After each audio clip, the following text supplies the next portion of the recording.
Hello, everybody. This is Ralph Martin. I'm the founder of rjqualityconsulting.com. And in this video, I want to talk about the ISO 17025 certification requirements. As a certified ISO 17025 auditor and consultant, I oftentimes get this question: what are the requirements to make sure that I adhere to the ISO IEC 17025 2017 version of the standard? This is my latest blog post that I wrote concerning the ISO 17025 certification requirements. It is a quite lengthy article because, as many of you know, if you're familiar with the standard, there are a lot of clause elements for the standard. I focus in this article on sections 4, 5, 6, 7, and 8, which are basically is the heart of the quality standard.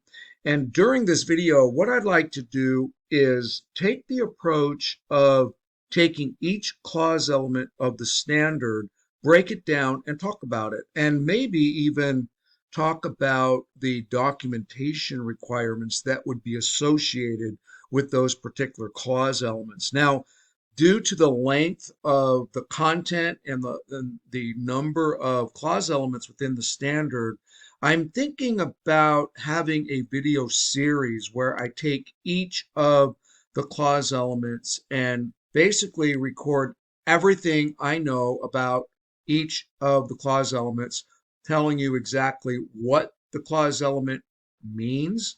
In other words, I would interpret the standard for you clause by clause, and then tell you what uh, a typical ISO 17025 auditor would look for as far as objective evidence, like what procedure, what forms, what records would you need to meet the requirements of each of the elements of the standard. Now, if this is something that my readers are interested in having me do, would you please just leave a comment in the comment area of this video or the comment section of this blog post, depending on how you're watching this video. If you're watching this video on YouTube and you find my content valuable, go ahead and subscribe to my channel and click on the notification bell, and you'll be notified when I do talk about things related to quality management or ISO 17025 or another standard. As you can see, I'm on my blog here, and I do talk about a lot of different types of standards. I do specialize in ISO 17025 because I am a certified ISO 17025 auditor. I know a thing or two about ISO 17025. I have a lot of experience in this standard, and it's good to get this information from the guy who would actually be auditing you during the accreditation audit, if that is something that you're interested in obtaining. If you are interested in getting your laboratory accredited to ISO 17025, I can certainly help you with that. I do offer a 45-minute free consultation. So if you would like to discuss what you would need to do to become an accredited ISO 17025 laboratory, go ahead and click on the link in this video or on this page, and you can book a free 45-minute consultation with me. But also let me know if you would like me to break down in a video series each of the clause elements and the required documentation that would go along with that. And if I see an interest in that, I'll go ahead and create a video series for that to add value to my subscribers and readers. I am getting a lot of questions from previous videos. I am helping a lot of people out that have booked a free consultation and am working with and helping laboratories become accredited ISO 17025.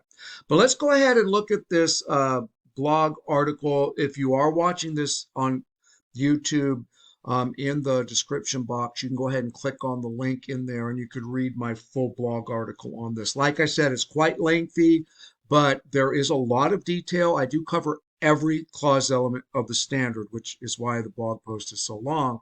But I will try to not make this video too long. I just want to go over it and show you what's in here, what value you can get from it, and I sometimes will I'll go back and forth between this blog post and the standard because I do like to go right to the standard itself to show you where the requirements reside, and interpret some of the clause elements for you. So the first part is an introductory to the certification requirements. Again, the standard is broken up into general requirements and technical requirements and different titles of the requirements that I got right from the standard. For example, general requirements. Oops, sorry about that. So a little pop up.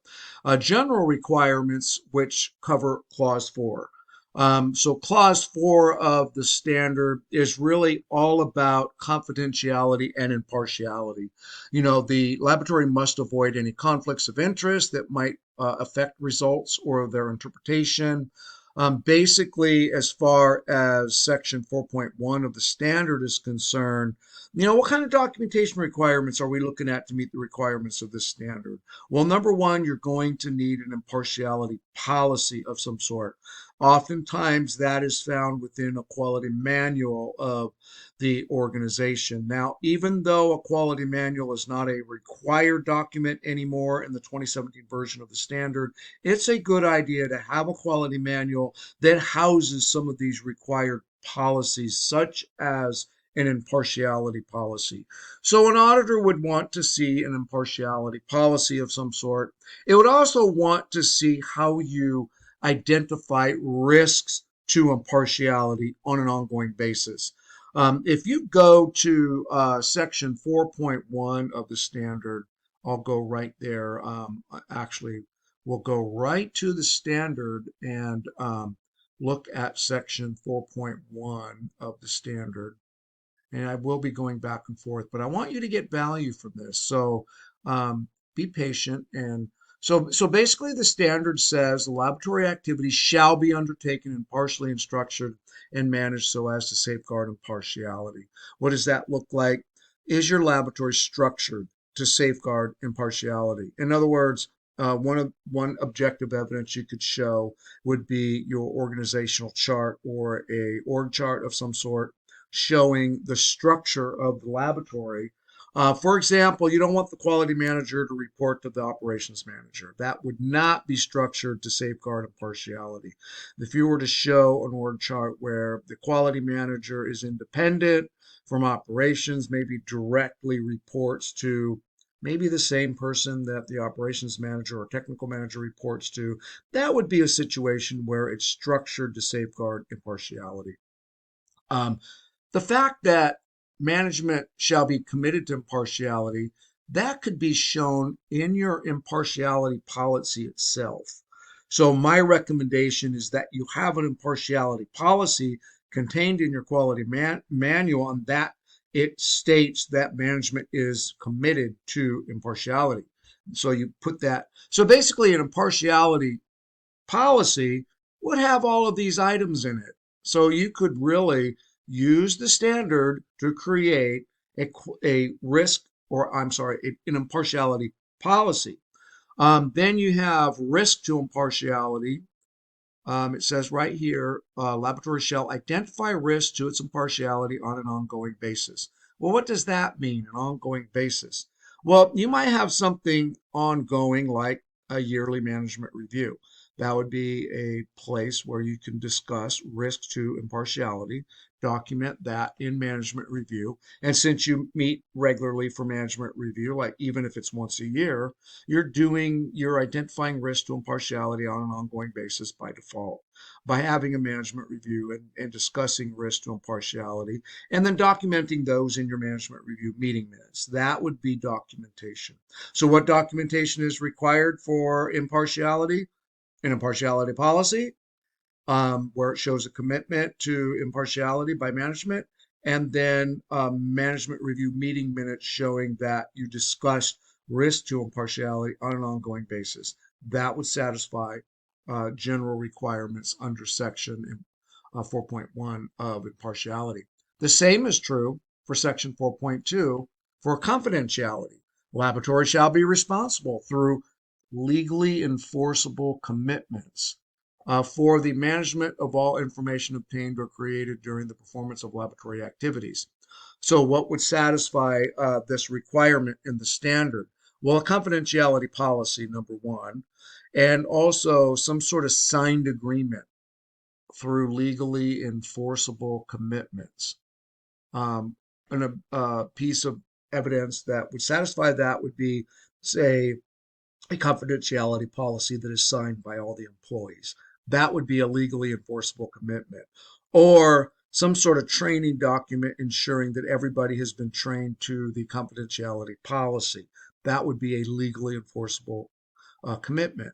And then the other item that would satisfy this requirement would be um, kind of in the last section here where it says in section 4.2.4, personnel, including any committee members, contractors, personnel of external bodies, or individuals acting on the laboratory's behalf shall keep confidential information. So what kind of documentation would be we looking at for that?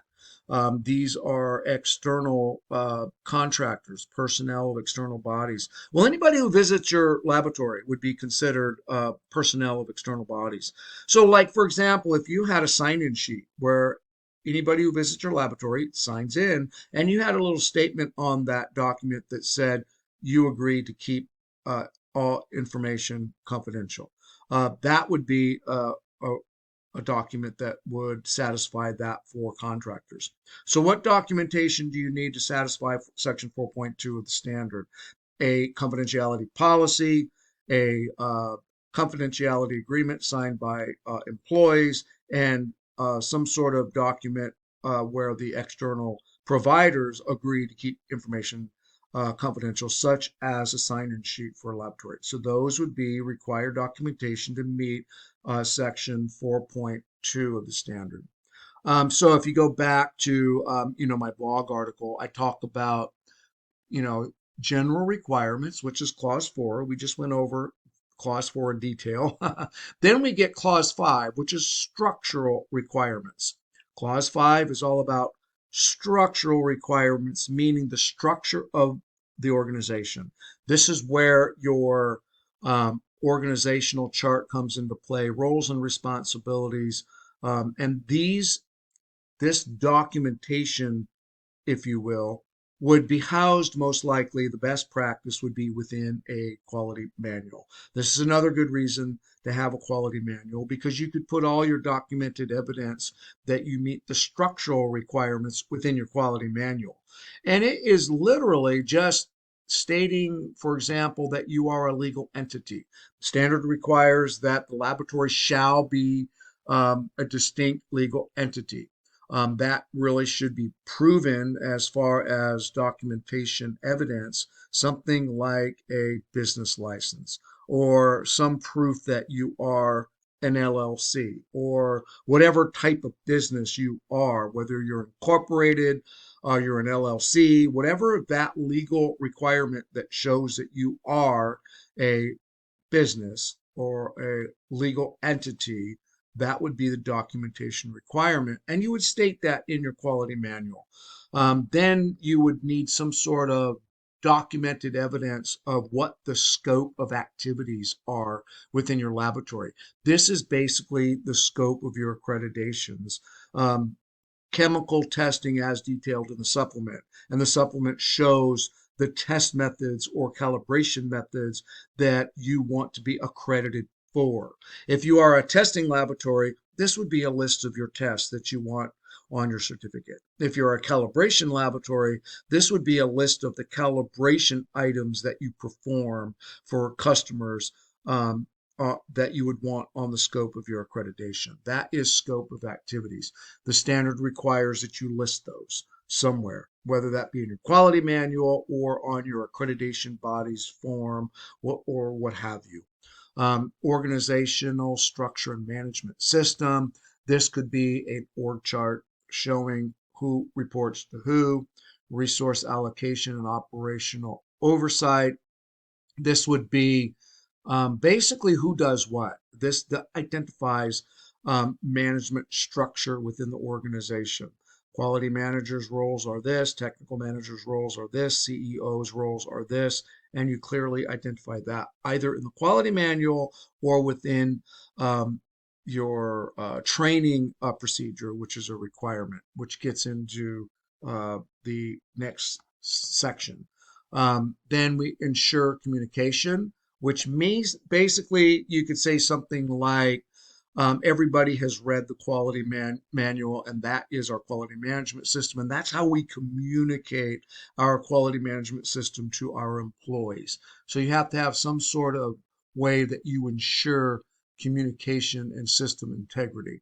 And that all personnel understand the importance of meeting customer and regulatory requirements, maintaining the integrity of the management system. And you would state that within your quality manual under this section.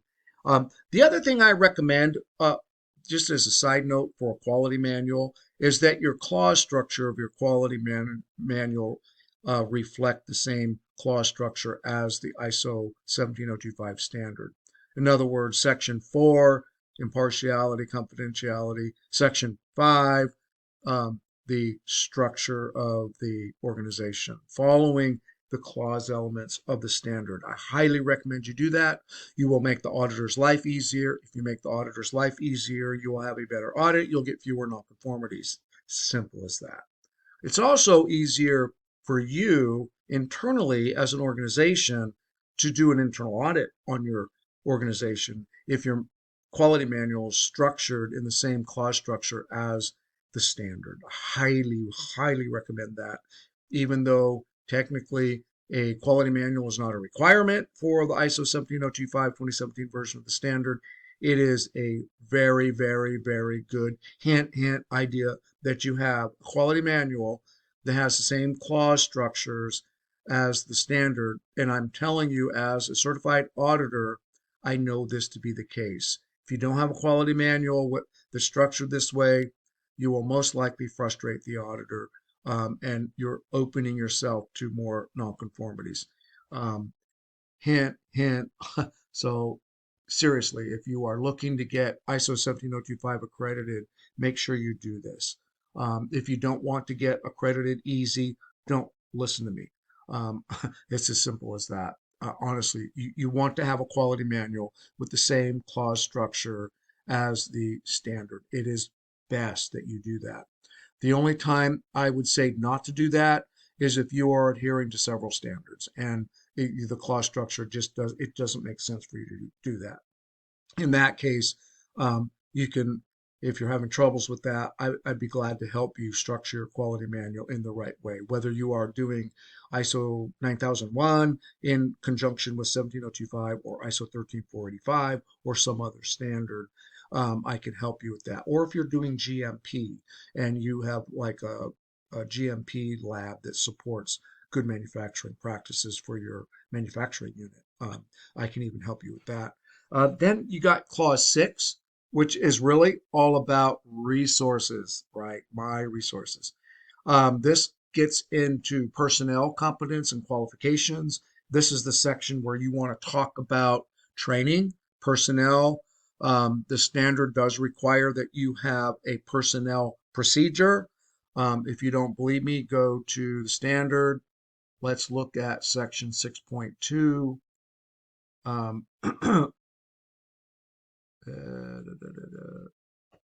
Section 6.2.5, the laboratory shall have procedures and retain records for. This is not a suggestion. When you see a shall statement in the standard, that means you shall have that or you're going to get a nonconformity. So the laboratory shall have a procedure for basically resource requirements, personnel, or in other words, a training procedure.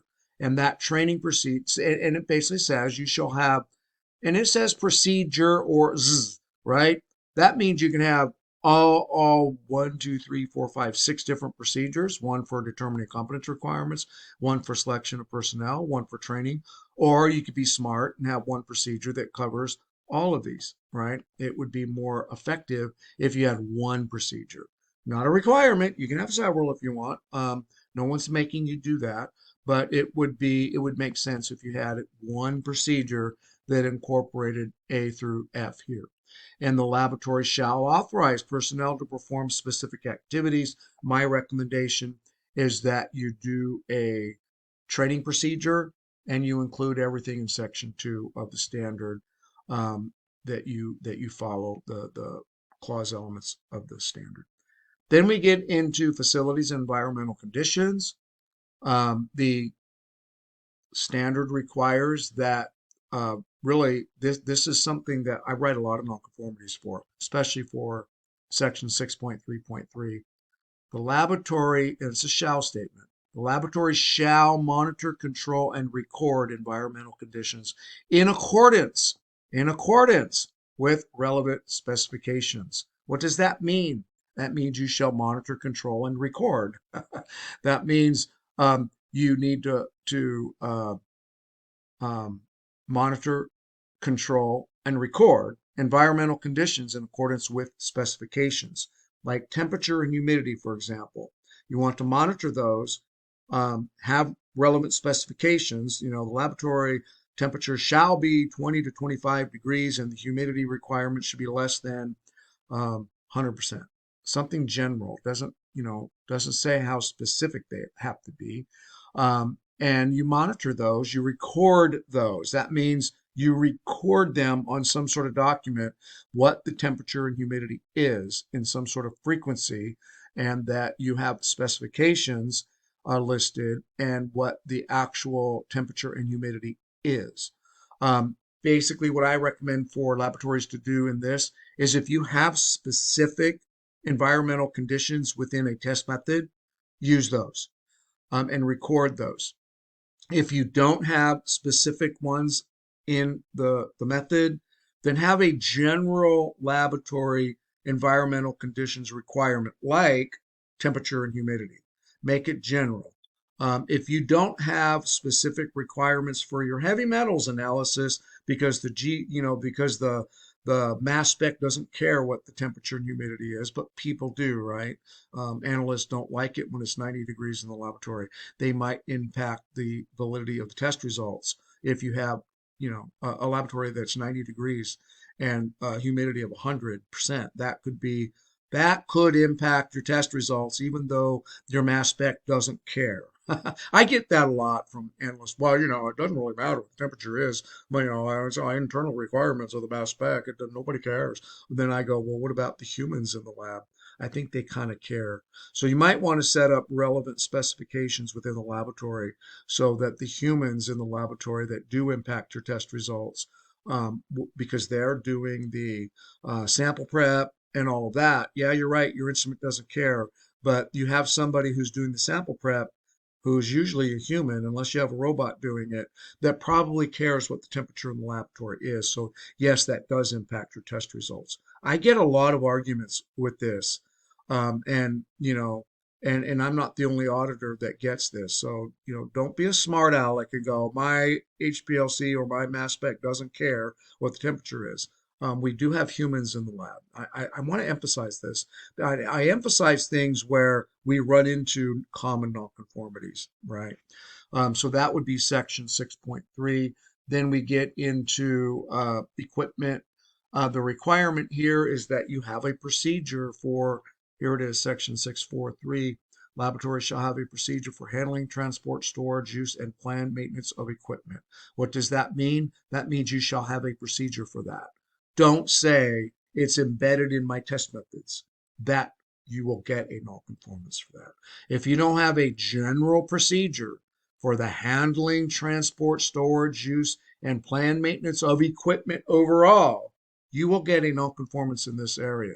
The laboratory shall have a procedure for. I get a lot of arguments on this too. Well, I have procedures. I have all kinds of procedures. I have all these test methods, and they say this stuff. That won't fly in an audit, you guys. So have a general procedure. Have a general equipment procedure. The other piece of documentation you would need to satisfy this section is in records.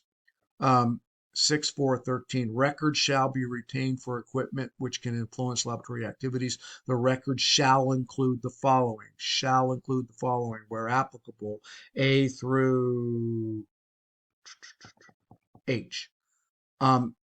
Typically, this is a spreadsheet where your columns are A through H, and and your rows are each piece of equipment that you have in the laboratory, focusing on measurement equipment.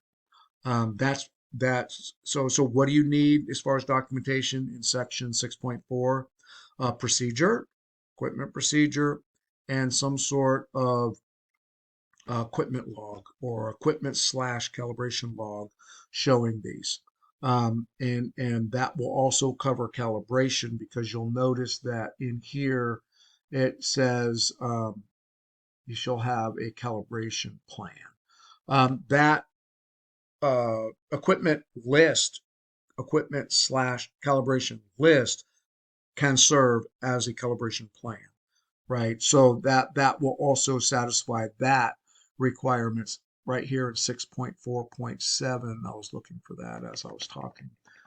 The laboratory shall establish a calibration program which shall be reviewed and adjusted as necessary. So if you have an equipment list that has all those things that I showed you in 6.13, all the A through H, and it includes your uh, date of calibration, like here it says E, calibration dates, results of calibration adjustments, acceptance criteria, and the due date of the next calibration or calibration interval. If you have all these items, this will serve as your calibration program. So that would be the documentation requirements for section 6.4. Metrological traceability. If you want to have a metrological traceability program, and I suggest you put that in your equipment procedure.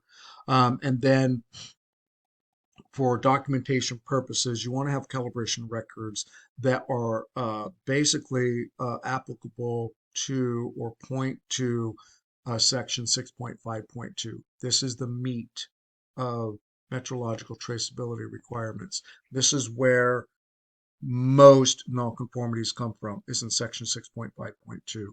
Laboratories shall ensure that measurement results are traceable to the international system of units through a or, not and, or B or C. What does this mean? Okay, this means that if you have a balance or a measurement device or any measurement device, I mean anything that gives you a measurement result, this includes balances, pipettes, timers, anything that gives you a result, you are required to get it calibrated by either a competent laboratory, competent meaning, note one, laboratories fulfilling the requirements of this document are considered to be competent, meaning they are ISO 17025 accredited. That's what this document means, the standard, right? So you either have to have your measurement results traceable by a competent calibration laboratory. They come out, service it in accordance with ISO 17025, and your calibration cert says calibration, that they are accredited. Okay, not that we perform it in accordance with ISO 17025. We want to make sure they are accredited and that they have that cute little accreditation logo on the calibration certificate. Either that, or you use reference materials provided by a competent producer. A competent producer is somebody who is accredited to ISO 17034.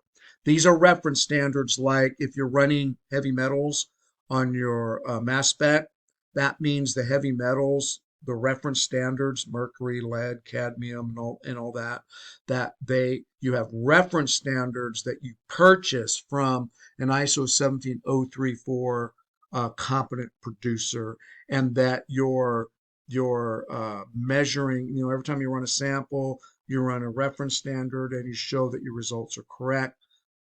You can calibrate your mass spec that way. If you're doing a balance, you can use certified reference weights that are purchased from an ISO 17034 producer, or direct realization of SI units through comparison. This could be done like an example of a thermometer. You have one calibrated thermometer and one, you have one 17025 calibrated thermometer and you have another one that's not. You can compare the one that's not to the one that is, and you can do a direct realization by insured comparison directly or indirectly with national or international standards. That would be an example of that. So basically, documentation, calibration certificate, certificate of analysis to a reference standard, or some sort of document like a thermometer log sheet or something like that that shows that you compared the non-ISO 17025 calibrated thermometer to one that is, and you logged it as such. That would be an acceptable calibration documentation that meets either A or B or C. These are not and statements or or statements. These are or statements. You just need to meet one of them, A or B or C, to meet the metrological traceability requirements. Section 6.6, externally provided products and services. The laboratory shall ensure that only suitable externally provided products and services that affect laboratory activities are used. It also states that you shall have a procedure. So you have in, here we go, Section 6.6.2, the laboratory shall have a procedure and retain records for, and has A through D. So what documentation do you need? Well, first of all, you need a procedure. Second of all, you need to prove that you are you're buying items, purchasing items from externally provided products and services that are suitable. Documented evidence would be something like an approved vendor list. An approved vendor list, you would also need a procedure. The other thing is communicating requirements to the vendor or external provider. The laboratory shall communicate its requirements to external providers. What kind of documentation is that? Well, a PO that describes what the requirements are to the vendor. For example, if you're buying reference standards, you might want to put on the PO, I want to buy this reference standard and I want it to be from a ISO 17034 competent producer. Or if you're buying a calibration service, you put on the PO that you want the calibration service done in accordance with ISO 17025 with a calibration certificate proving that. And you would put those requirements on the PO. So what kind of documentation do you need for Section 6.6? You need a procedure, you need an approved vendor list, and you need to have a PO that states what the requirements are for whatever it is you're purchasing, whether that be a product or service. So those are those requirements. Then we get into Section 7, review of request tenders and contracts. The laboratory shall have a procedure for the review of request tenders and contracts. You need a procedure to meet all the requirements of Section 7.1. And you could read those right in the standard and from my blog post here. Then we get into Section 7.2, which is method verification and validation of methods. You need a method validation or verification procedure, especially if you are doing in-house methods. If you are a laboratory that does standard published methods like ASTM methods or USP methods or something like that, you would just need a verification procedure to verify that you are doing something different than the published method or something like that. So that would be the documentation requirements you'd want to do for Section 7.2. Section 7.3, which is sampling. If you do participate in sampling, which a lot of laboratories do not, this means that if you're a water testing lab and you go to the creek to pull the water sample, that would be sampling, and you would have to have a sampling plan, a documented sampling plan. A lot of laboratories take a non-applicable to this because their samples are sent to them from their customer. That would be the documentation requirement, or you be NA for that. Handling of test items. Laboratories shall have a procedure for the transportation, receipt, handling, protection, storage, retention, disposal, or return of test or calibration items. If you are a testing laboratory, this would be handling of test items. If you are a calibration laboratory, this would be the handling of calibration items. A test item is essentially a sample that you're getting from your client to run tests on.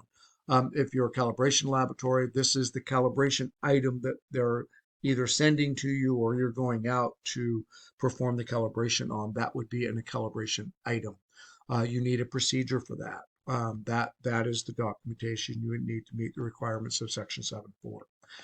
And then technical records are the records that you use to capture the original data while you're performing the tests.